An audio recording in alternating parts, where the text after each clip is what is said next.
Yo, what's going on, Realove Church? You have made it to episode 2 of the Realove podcast. Yeah. I have my favorite youth pastor in the entire world, our youth pastor, your youth pastor, El Pastor, Chad Sturdefant. How you doing, Chad? I'm doing good. How are you? I'm doing great. Not as great as you, though. You got the Bass Pro hoodie on. You got the Cowboys Don't Cry hat. Did you know Pastor Chad was a cowboy? He's the biggest cowboy that I know. You know, we talked about the Keller Williams cowboy in service on Sunday, but I think you even trumped the Keller Williams cowboy in your cowboy status, Chad. I like to think so. Yeah, you're out there on the horses. He's out there on the ranch. Welcome to Realove Podcast, Episode 2. Can't wait to kick this thing off. Want to start just with some current events that we got going on. Life groups just started on Sunday night. Most life groups started on Sunday night. We're both in a life group. Yep. We actually started in the same life group. We did. About almost 3 years ago. Can you believe it? Dang. 3 years ago. Dang. And about 2 years ago, you left me. You and Natalie just packed up. We did. And said, sayonara, hasta luego. I don't know if that's actual. I don't know if what that word means. Might have to censor this later. Yeah, you guys left us. You started your own life group. We did. You know, Chris and Alicia, our life group directors, they were with us, and they left us too and started a life group. Nathan and Charity left us and started a life group. You're just raising up leaders. Kevin and Kristen left us and started a life group. I'm like, God, who's going to leave us next? It's so heartbreaking. No, but that's why we have our life groups is so that we can multiply. And it's been amazing to see. We've started with about 10 or 12 adults in our first life group, and now we're in the hundreds. Like it's just in the hundreds. Probably going to crack over 200 adults in life groups this year, which is insane. It's insane. That's awesome. Yeah. Do you think life groups have changed your life in any way? I think so. It's definitely pushed me out of my comfort zone to kind of just talk about deep things that you can't talk about in church. There's not time to talk about it in church. But when you connect yourself with people that you live life with every single day, it changes something. And when you kind of can open up those sides to you that you don't normally share with other people, it definitely helps, I believe, in a lot of areas, and just kind of helps you feel like you're not in this thing alone. And when you're going through something, you have somebody to lean on. So it's been absolutely just amazing for my wife and I. Yeah. One thing I find amazing about life groups, which of course is we break down the sermons in the life groups. Alicia and her team, they send out questions that are based around the sermon, which we're going to talk a little bit about the sermon from Sunday today. But you know, in our life group, it's not different. It wouldn't be weird if we didn't spend like an hour or more on our questions sometimes. Yeah. I'm going to tell you what, we had our first life group last Sunday, bro. Start at 5:30. Our people start showing up at 5 when we're still in here cooking. Yeah, we're still in here cooking. They're showing up because we were out of session for a couple months. Start showing up at 5. I don't think the last couple left the house until like 10:30 or 11. And I'm getting old. Good. I'm getting old, dude. I'm getting old. No, I'm just kidding. So it's just an amazing time. Real life groups. If you need to get in a real life group, right now, really, most of the life groups they're packed. They are full. We really need a lot of leaders. And if you watched episode 1, I challenged people to step up and lead, and we had some people step up last week and start life groups, and they're getting filled up. So we need more leaders. So somewhere on the screen, I'm not going to do the hand thing this week, or will I? I will do it right here on the screen in front of my face is a QR code. So sign up to be a leader for a real life group. It's changing our community. It's changing our church. It definitely has changed me. So real life groups have kicked off. Sign up. Talk to Alicia. If you really don't want to lead one, definitely try to get in one. Get your name in the mix. It's not like we have a wait list or anything, but we kind of do, waiting for new life groups to pop up, which I think is pretty cool. Yeah. And you was mentioning like you've had some of us leave your life group and to start one, and I'm starting to feel that a little bit. We had our first couple they're not doing this session with us because they're going to start one themselves. Come on. So it's exciting. Yeah. And I'm sure there's more going to come out of our group that's going to step up and lead one. Maybe we even within this year, I don't know. But I know that God's calling us all to do more. So it's just exciting, and hopefully there's more people step out and to lead one as well. Yeah. Yeah, when you if you have a life group and you lose a person or two people, that might hurt because you're subtracting from your life group, but then there's one or two other people that can come into yours. Yeah. But then there's 8 to 10 other people that can come into theirs. Right. So it's a beautiful thing. It really is multiplication. So we definitely encourage multiplying your life group whenever you can and whenever it's natural. So if you're starting a life group, there's a lot of you right now that are starting life groups. As the leader of the life group, I would encourage you to identify who could be those leaders of other life groups down the road. Yeah. Even if you don't start that conversation yet, if they're new on their journey, you keep tabs on their leadership skills inside of your life group. Are they driving a lot of conversation? Or are they really good at praying? Are they good at hosting? What are they good at? And just pour into that as their life group leader and see what God wants to do. Because I never had to have a conversation with any of you guys to leave my group because I didn't want you to. But I knew everybody who's left has been leaders, and I knew they would one day. And God does His job, which is speaking to everybody. So I encourage you to get leaders in that. But reach out to Alicia. Click the link. It's reallove.church/real life groups. Oh, man, they're amazing. Real life groups are the absolute best. And as of right now, we're kind of in this, I'm shifting gears a little bit. We're kind of in this new campaign is what I'm calling it. This is the first time you heard it here on Realove Podcast. We are in this new serving campaign. Yeah. We started a sermon series on Vision Sunday called Who Am I?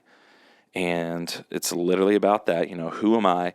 Comes out of Psalm chapter 8. Don't quote me, Pastor Chad. You might fact check me later, though, and we can overdub it. I think it's Psalms chapter 8 when David is looking up into the heavens and says, who am I that you are mindful of me? Maker of the stars, you took your finger and you drew the stars into the sky, and you look at me. You look down upon me, and you love me. So who am I that the God of the universe is mindful of me? Yeah. And out of that, we birthed our vision of real love, changed our name. That's reality at this point. Yeah. And so who are we as Real Love? And a couple sermons into it, the Lord really kind of opened my eyes, at least, that we need to bust open this campaign on serving. And last week, we started this sermon called I Am Called to Be Served. No, not to be served. Goodness gracious. I'm just this is the anti-gospel. Jesus, the Son of Man, came to serve, to be served, not to serve. No, it's actually the other way around. I am called to serve is the message that we had on Sunday. And so we're in this serving campaign. Yeah. On Vision Sunday, I released some audacious goals. I believe we're going to be a church that is very impactful in the region. Yeah. I believe Jesus has given us this region to minister to, and the region's pretty big when you think of it. It is. We're in a town of 2,000 people. Yeah. Sorry, Amish, I'm not including you in that. If you're watching, you shouldn't be watching, I don't think. Amish jokes. We love the Amish, though. I love the Amish. They're just not coming to our church for some reason. We're still praying for them and believing. Come on to Real Love, Amish. But 2,000 people in the Seymour area, and tens of thousands of people in our region. Yeah. That really need Jesus. So it's going to take a lot of us to serve. Chad, you were probably one of the best leaders, not just that we have, but that I know on getting people to serve. A couple years ago, almost, you came on as our full-time youth pastor, and one of the first things you did was build a youth dream team. Yeah. You want to talk about the dream team? What was in your head about that? What was going through your head? What was God speaking to you? Why did you think it was smart to get a lot of help in serving? Well, I thought about the goals that I wanted to accomplish within this ministry and what God had kind of really put on my heart. And from the beginning, I knew that I couldn't achieve any of those goals by myself or just Natalie and I. And so I knew immediately when we came in, we're going to need a lot more help. And so that's what we did. We went and got We got a 16-person dream team now of adults that pour into these youth week after week, and sometimes like there's still more that can be done. There's still more that needs done, even outside of what we can do, and we're just finding the more we go on, there's more to do. There's more kids to encourage and to disciple and to mentor, and even 2 years in, we're still trying to navigate what that looks like, and bring in even more people in to serve and to come alongside us, because I kind of model it after God has called all of us to be disciples, be the hands and feet of Jesus to the whole world. And I can't do that by myself. I can do a little part, but the more of us that do it together, the more we're going to accomplish. And that's kind of the scale of things that I'm trying to put that on a smaller scale for our ministry. So that's what we're trying to do. Yeah, but it's amazing to me. You said you have a dream team of at least 16 adults for your youth ministry. And it's just like, if there's any other churches out there watching, small churches, medium-sized churches, it's like you can't do it by yourself. Yeah. And it's like, it's sometimes even hard for like us pastors or youth pastors, adults pastors, just ministry leaders, even to allow one more person to help us sometimes just like overwhelms us and thinks like, you know, that's impossible.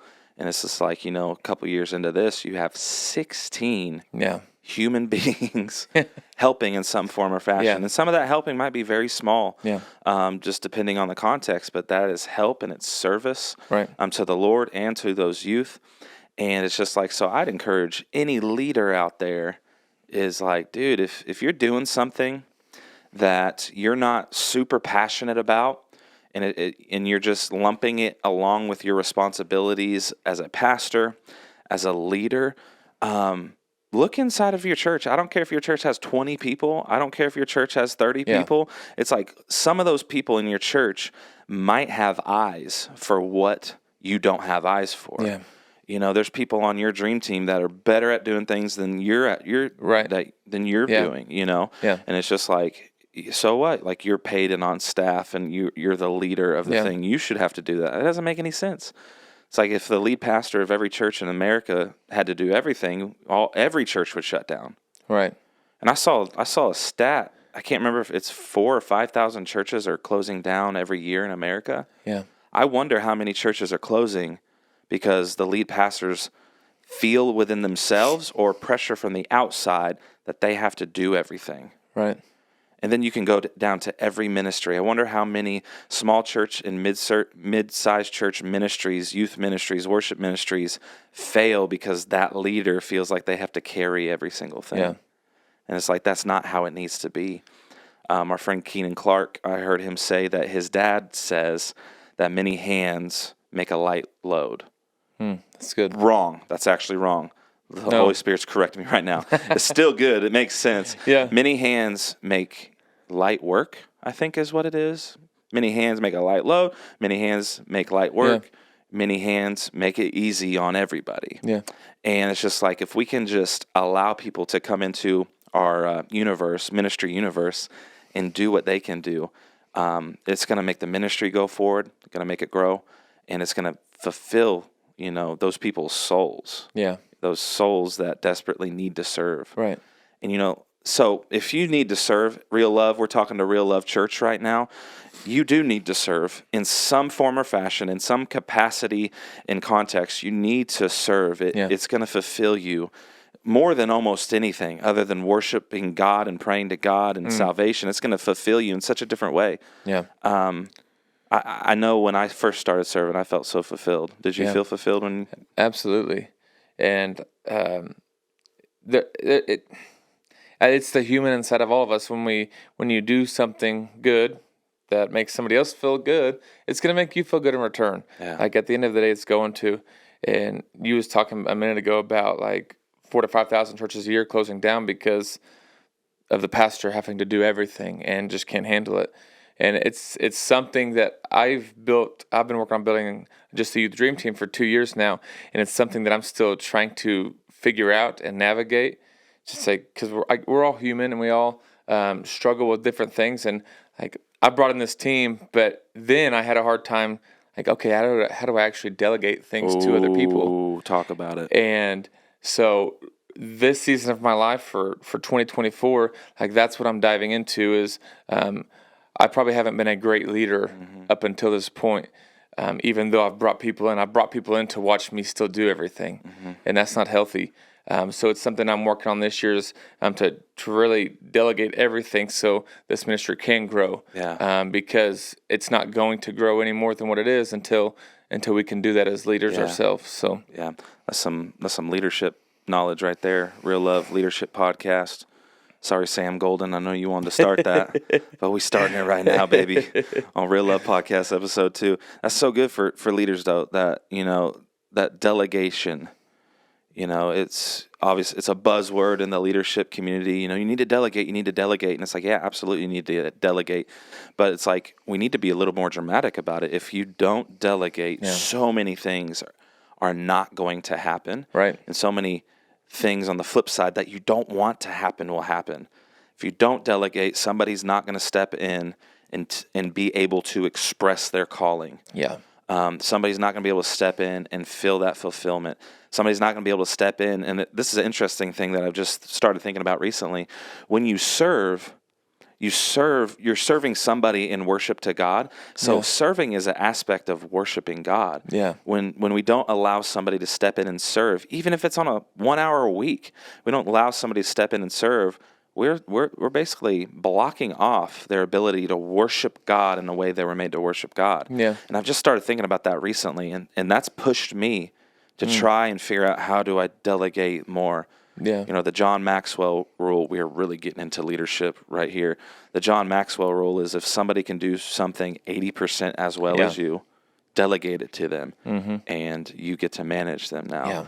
And I think Pastor Craig Rochelle at Life.Church, he kind of amped that up a little bit. He said in the church context, he said if somebody can do it half as well, 50% as well as you, give it to them. Manage them, steward them, and shepherd them.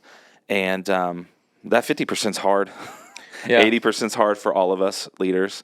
But if we can find that threshold where we're just like, okay, I can give this away. Yeah. I can give this away. It might be my baby. I might have created it and cultivated it, but I can give it away so somebody else can step in and serve. And so then I can serve in a way that I'm more passionate about and that I might be more gifted in where other people can't. That's the thing with serving is like you want to serve, you want to do things that other people can't do. In leadership, servant leadership especially if you're leading servants and things like that. So if you need to sign up to serve, it's on the screen, realove.church/serve. Click the QR code, screenshot the video, hold down the QR code, and go see where you can serve. You can serve in so many places. We are opening up the floodgates right now. It is a serving campaign. Trigger the siren sounds, the wow, wow, wow, wow. We're in a serving campaign right now. We're going to be talking about serving for at least 2 more weeks. I will give you a hint. Pastor Chad's actually going to be preaching coming up here soon. I'm not going to tell you when. I'll tell you when eventually. But I don't know if I'm going to make him preach on serving. I probably should, though. But last time he had the opportunity to preach, I said that he was ending the sermon series. And then what did I do? You made me look like a liar. I made him look like a liar that he is. No, I'm just kidding. When I tell people about the Hot Pockets, never mind. Sorry, never mind. Ask Pastor Chad about the Hot Pockets after the fast. Ask him after the fast. I'll drinking bubbly. I'll come clean in my sermon. I'm drinking bubbly. I'm staying true to the fast. But no, so sign up to serve. We're going to be speaking about serving quite a bit, and the rest of this podcast, we're just going to stay on this topic of serving. On Sunday, I preached the sermon, I am called to serve. And to backtrack a little bit, the sermon before that was just simply, I am called. Yeah. And I wanted to set that tone. I felt like the Lord was trying to tell somebody, you're not just called to do stuff. And I feel like, especially in our church context in America, that's all that I really see. I ain't out here watching Brazilian or European services. I'm sorry. I'm just not doing that. I don't know if anybody else is. I just know American stuff. We have this like fantasy. We fantasize about what we're called to do. Yeah. it's just, I don't know about you. I could really see kids and youth doing this. I don't know if they ask you a lot, like, Pastor Chad, like, do they ask you this? Like, I don't know what I'm called to do. Yeah. I don't know what I'm called to do, because I know adults do that. And I know I've done that for years and years of my life. And the Lord's given me clarity and just revelation this year that we are just called. Yeah.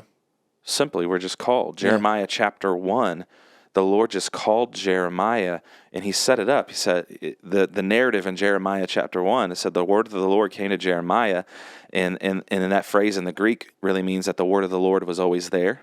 The word of the Lord was always there, and it meant for Jeremiah to always be it. So it's like before Jeremiah was, the word for Jeremiah was. It's like, so God called Jeremiah before he actually created Jeremiah. And it even goes a step further. It says God called Jeremiah. You just read the narrative. I'm giving you the JJB, the Johnathon James Barlow, JJBV. I used to have a little funny thing. I'm giving you my version. God called Jeremiah.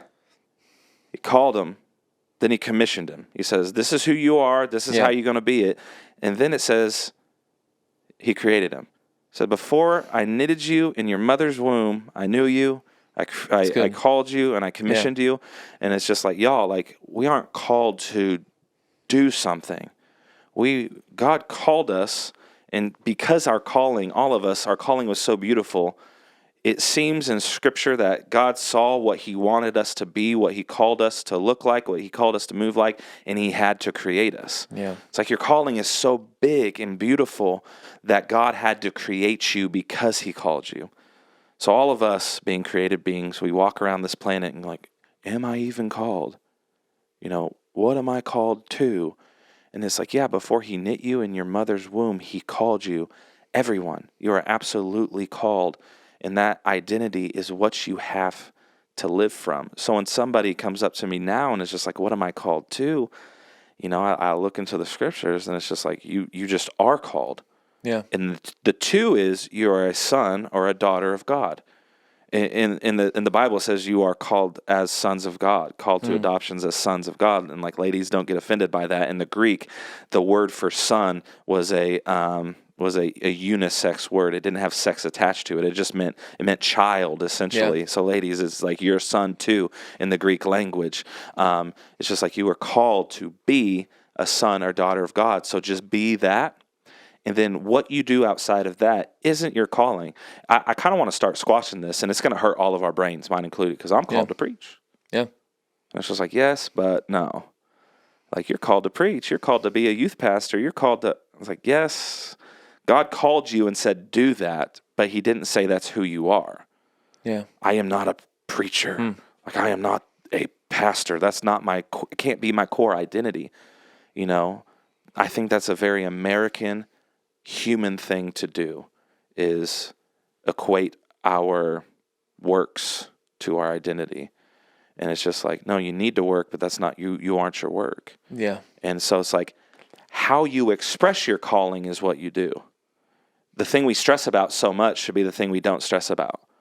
It's just like, and shifting to last Sunday's sermon, I am called to serve. I'm called to serve. I am a servant of God. So if there's a serving opportunity in front of me, I don't really need to pray that much about it. I just need to say, God, like, is that for me? Like, let's go. Because I'm a server. Should I serve right now? Because I think, I don't know, I almost wonder if we are concerned about boxing ourselves in. Like, oh, if I go serve in the youth team, am I always going to have to serve in the youth team? If I go serve in the coffee shop, does that mean I can't become a pastor? It's like we get so worked up about our titles and our resumes that it keeps us from actually being who we are, which is servants. In Matthew 20, we see in the narrative that John and James' mom comes to Jesus. I got a little street there for a second. They're moms, man. She came to Jesus and said, "Can my son sit at one on your right and one on your left when you enter your kingdom?" And he's just like, I don't think you understand what you're asking. Boys, do you want that? Do you want to drink the cup that I have to drink? They're like, yeah, absolutely. And the cup that Jesus spoke about was the ultimate sacrifice. Yeah. Giving your entire life for him and for other people. And it's just like, they ultimately did that. James was killed, and John was boiled in oil and lived through it, which is probably worse than dying in it. Lived through it, and apparently lived to an old man, scarred and marred by a vat of oil. They tasted some of the bitter cup of Jesus, so that they could sit with him in glory and in heaven. And the crazy thing is, like, Jesus was telling the disciples, all of you are going to be able to sit with me. All of you have thrones. You're going to be rulers in heaven. You're going to be judging the 12 tribes of Israel. And even those others that Jesus didn't say, you want to drink the cup? They all drank the cup. They all were martyrs for Jesus. The only one that wasn't was John. And his life was very rough and exiled and stuff like that. So the service idea of, like, what am I going to do? I don't think John and James and Peter and Paul were running around of like, oh, what title do I need to go for? You think, like the Apostle Paul, when he came onto the scene, he's like, oh, I'm going to be the apostle of the church. It's like Pastor Chad, when he was growing up in Seymour Nazarene Church, now it's Realove Church. He's like, I'm going to be the youth pastor of that church, and that is going to be my entire existence in life. Yeah. Maybe you did that. I hope if you did, it's not going to work out, because one of these days you're going to be 60 years old, and your knees are going to be hurting. that reddish hair is going to turn the brownish hair. Did you get a haircut? I did get a haircut. Okay, you haven't even seen that yet. It's not brown anymore? It's the same color. Okay. Same color. It's going to be great one day, or you're going to lose it all. And you're not going to want to be youth pastor anymore. Yeah. But if that's your whole identity, that's going to mess you up. It is. We've seen a lot of people come through our ministry here that built their identity around a title. I am a preacher. I am a pastor. I'm a Sunday school teacher. I am a worship leader. And when that thing was taken away from them, for whatever reason, their reasoning, God's reasoning, our reasoning, like, for whatever reason, when they were not in that position anymore, they literally crumbled.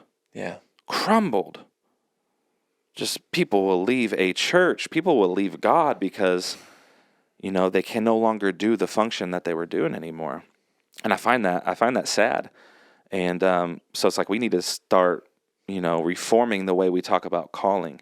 Yeah. And we started doing this months ago, you and I, when you're talking about, youth and a call to ministry. Yeah. And it's just like, I'd rather, because I was 15 or 16 years old when I, yielded the call to preach. Yeah. And I had two other friends that did the same thing. Me and one other were the same age, Pastor Kevin, our men's pastor now, and another one of our friends who was a little older than us. We call to preach, and it's just like, it's dangerous putting labels on things so early on into your walk with Jesus and your walk into serving. And I was 15, 16 years old, and I became a preacher. I preach and stuff, but for, 5 or 10 years of my first 5 or 10 years into the calling, like, I was so obsessed with becoming that. And I thought I was already that. I should have that. Are you yawning on camera right now, bro? I'm putting Pastor Chad to sleep right now. Let's go. Trying to hold it in. Realove Podcast, episode 2. Put this right on before bedtime, and when you get about 30 minutes in, you're going to be in bed. But it's just like, 5 to 10 years, I acted a little too big for my britches, because I thought I was supposed to be this, and I thought I was this. But I did not have the humility and the maturity to even get to that function yet. Yeah. I didn't realize I was called as a son of God, to move on planet Earth in the ways that He wants me to move. Right. And preaching was one way He wanted me to move. Yeah. But He wanted me to move as a son.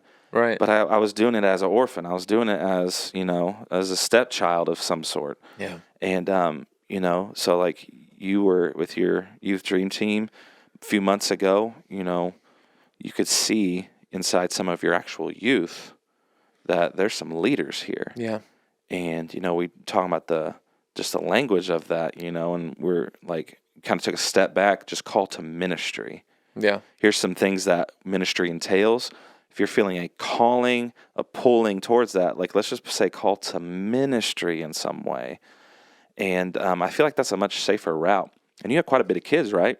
Yeah. Like say like they had a call to ministry. Yeah. Got about 6 of them right now. Yeah, that's pretty crazy. Yeah. That's pretty crazy. So, like let's not be so focused on what we're called to. Let's be focused on who we're called to be. Yeah. And then when opportunities come up, obviously keep praying and know who you are, know thyself. And but it's like I can no longer advise to be just so focused on what you're supposed to do. Yeah. We're in this serving campaign right now, and we really need people to serve in our kids ministry. Yeah. So we have a lot of kids, y'all. We got like 80 kids up in here on a Sunday. Yeah. That's so many kids, and we need so many adults to help do that. And the classic line is, I'm not called to kids. Oh, yeah.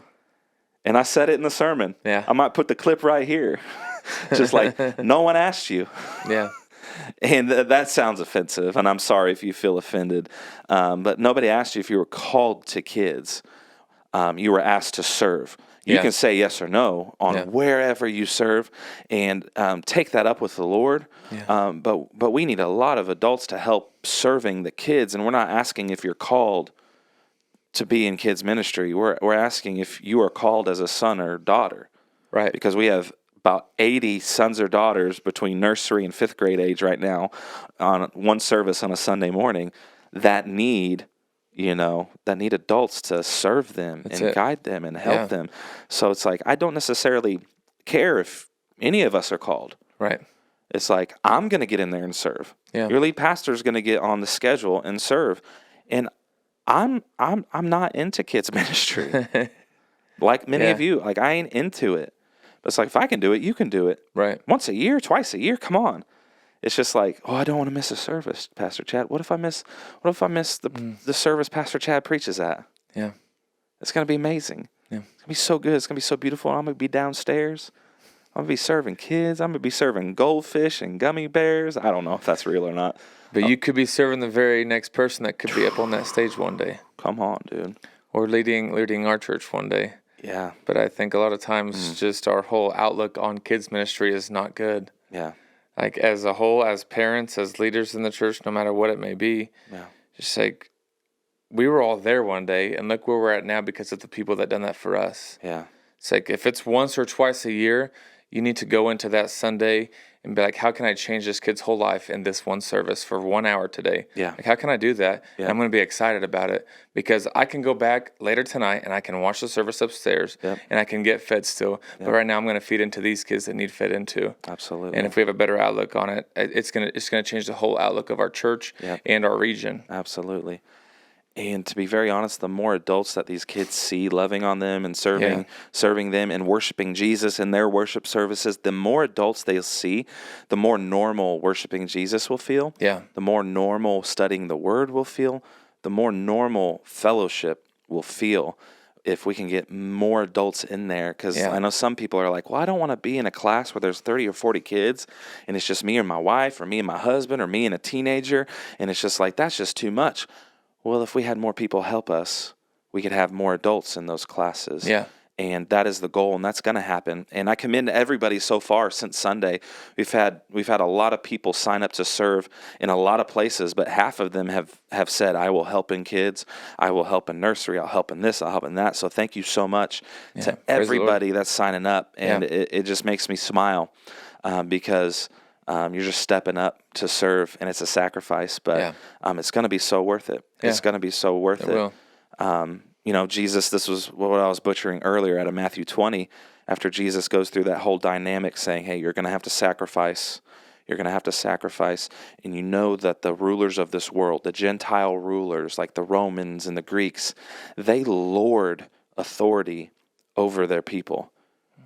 It's not going to be like that with you. Yeah. Like, you're not serving to step into a title.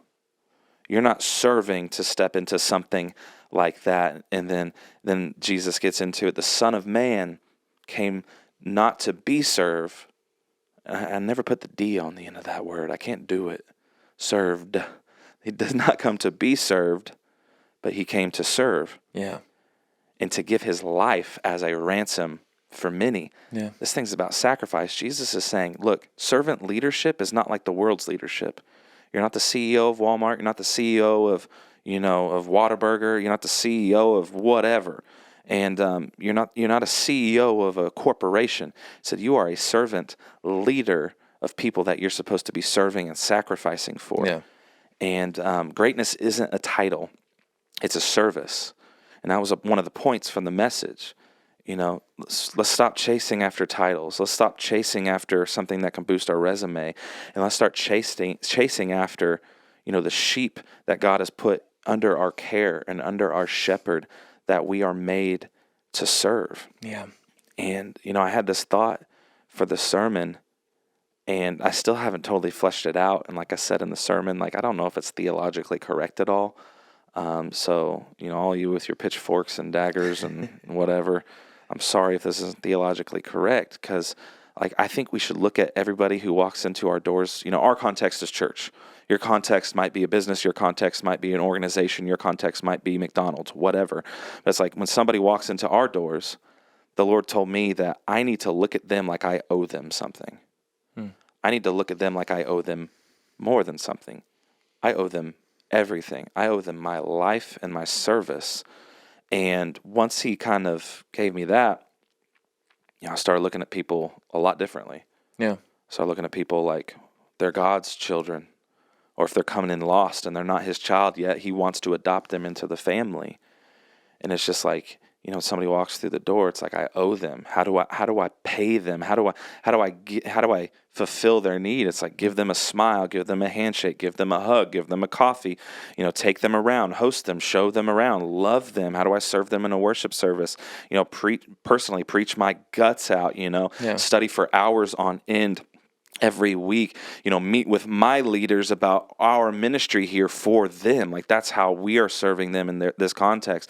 If I'm just sitting in the seat as somebody in the congregation, how do I serve that person over there in the middle of the service? Pray for them, intercede for them. If they get up to go to the altar, go up there with them, support them, and get their phone number, call them afterwards, invite them into your life group, invite them into your small group, invite them into life so that they can't do something for you, but that you can do something for them. Yeah. That's what service is.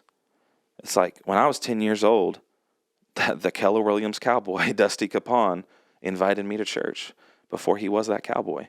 He was still kind of a cowboy. He had a little Shetland pony, dude. I don't even want to talk about it. That little Shetland pony, Dusty knows about it. That dude was mean. But Dusty invited me to church when I was in the 5th grade. You were born in the church. So your parents served you. Bill and Becky served you. They served you up to the Lord. Here, he's born in the church. And but Dusty, he invited me to church. And Brittany and Teresa invited my sister to church around the same time.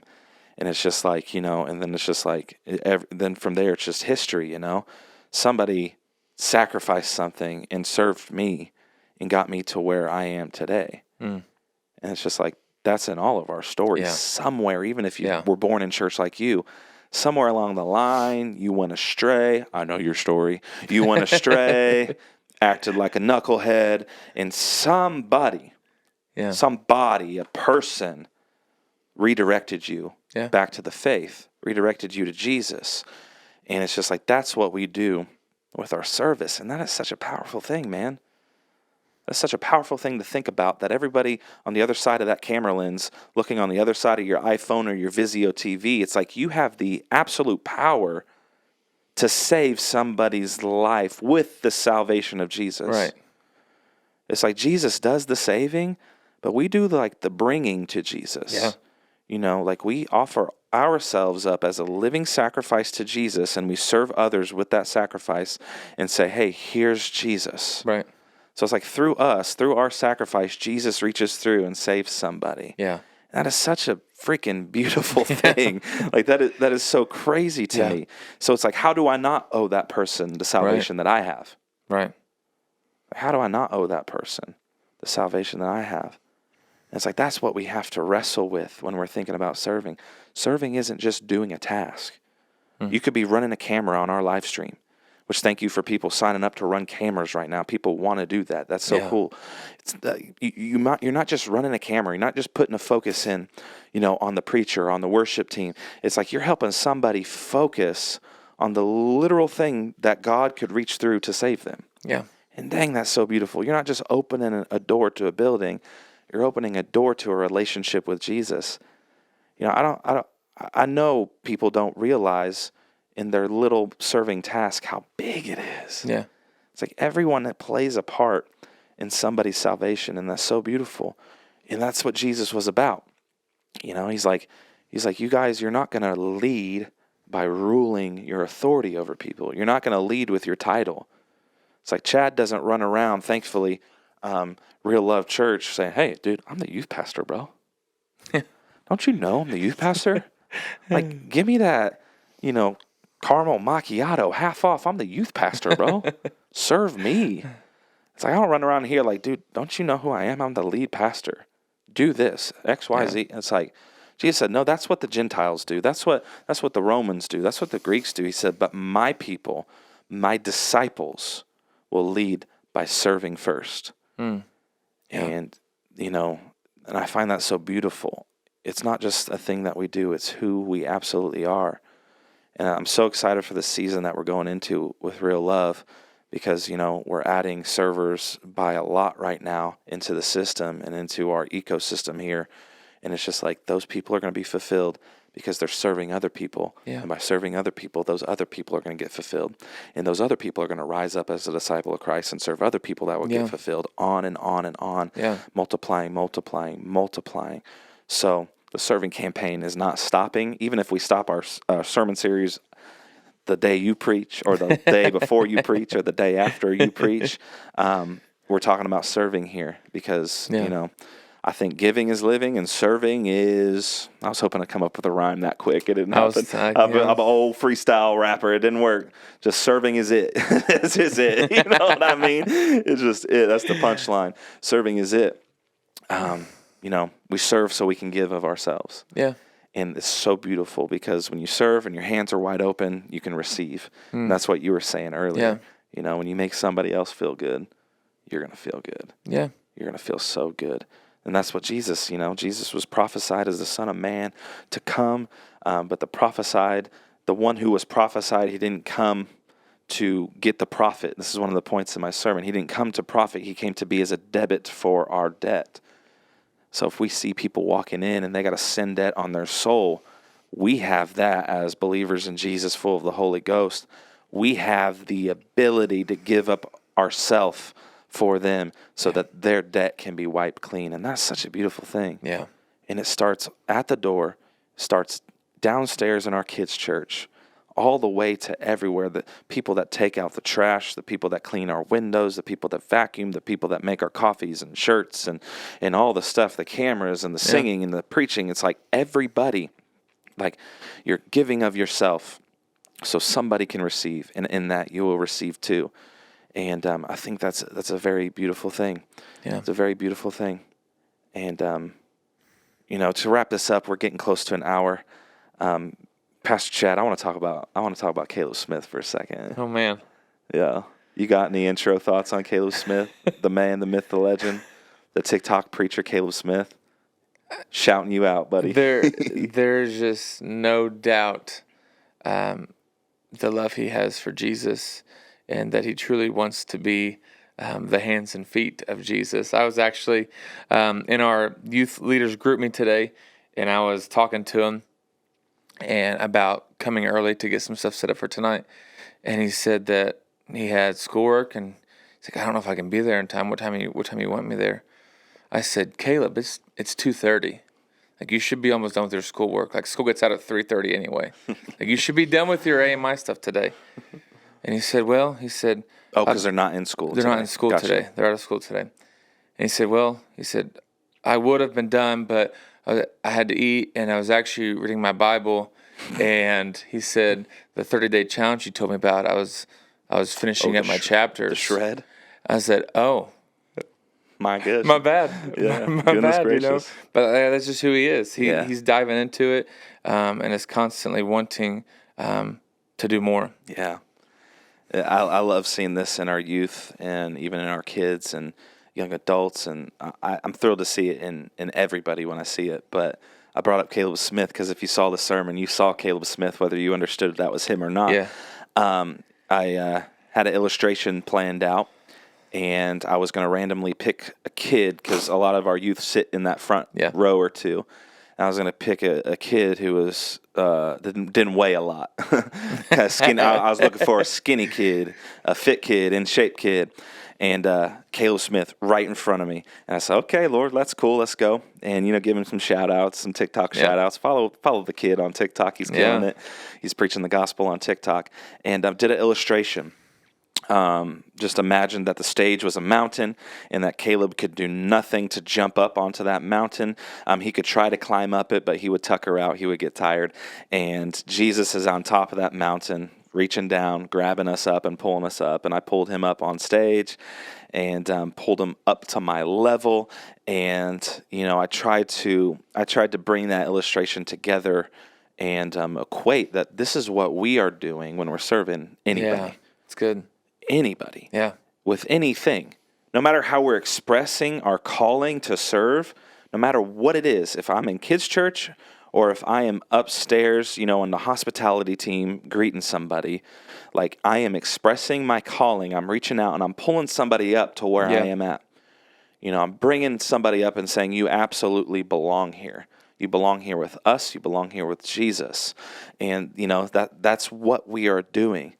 And, I ended the sermon, I concluded with the idea, like, if you saw your service as someone's salvation, would you do it? Like, if you could think ahead of time, I could be the ticket to their salvation if I just reach out, pull them up. If I just reach out, pull them up. If I just reach out, put a smile on. If I just reach out, say hi. If I just reach out, like, I could be their ticket to the salvation that Jesus wants to give them. Would I do it? And I think most of us would say, we want to. Yeah. We absolutely want to. If you're saved, you got that thing inside of you called the Holy Spirit, and you want to. But now it's just standing up and actually doing it. Yeah. Because somebody did it for you. And that's the realization that we all have to have. I don't care if you've been in our church for 2 weeks and you just decided that you're going to be in our church forever. I don't care if you've been in here for 2 decades. Somebody got you to where you are now with Jesus. Somebody helped you, pulled you up to their level so you could stand on solid ground and got you to where you are. Now it's your turn to do it for others. Yeah. So it's our turn to do it for others. So let's stop. Let's stop romanticizing and worshiping what we are called to do. Let's start realizing we're just called. Yeah. And whatever door opens, that's how we express our calling. Yeah. Whatever you're doing is how you are able to express your calling. It's not who you are. It's not even who you're made to be. I'm not made to be the pastor of Realove Church. I am doing that because that's a door that's opened. I'm made to be a son of God, and sons and daughters of God serve. Yeah. Period. Yeah. Period. So that's the takeaway for this week.